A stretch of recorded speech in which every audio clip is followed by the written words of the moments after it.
Hi, I am Ankit Patel. Hi, I'm Shubhi Gupta. We both are pursuing BTech in Computer Science from Amity University. The topic we chose for our major project is genre identification using machine learning. We chose this topic because of the large amount of data being available all over the internet, which on being compressed and composed can be of great help to us. So coming to our project, we assign different roles to each other like creation of interface summarization techniques using SPACY and NLTKs and translator OCR techniques and others, which we will be discussing. So this is how our interface look like. This is the home page where you can enter any amount of text which you want to summarize or get it summarized in any other language. It can be done on home page. Okay, so let's take one para from the internet, copy it and paste.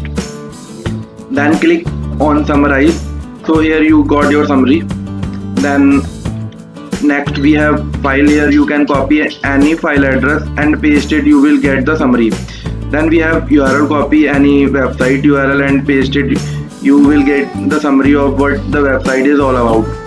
Then we have comparer and image, which Shubhi will brief about, and then we have about, which is a all of this is created with the help of HTML and CSS. Here is the code.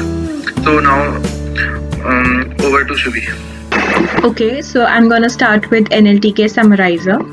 NLTK is a natural language toolkit, which is a suite of many libraries, generally used for programs which are to be worked with human language data, and it contains some specific and important text processing libraries for tokenization, parsing, classification, stemming, tagging, and semantic reasoning. Now coming to SPACY summarization, it is specifically designed for the production use and for the applications which understand large volumes of text. So on comparing NLTK and SPACY, I would say NLTK provides the algorithms for the work, but SPACY provides the best and the fastest way to do it. So yes, if asked which is better among the two, it is SPACY. Okay, so on comparing the text with NLTK and SPACY, NLTK took some time, whereas SPACY was much comprised and faster.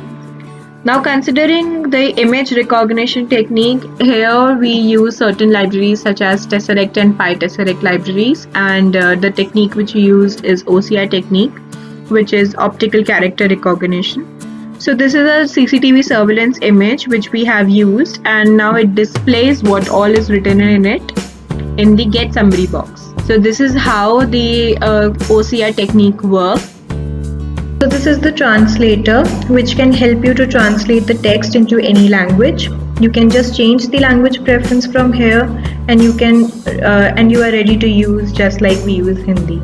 This is all about our project.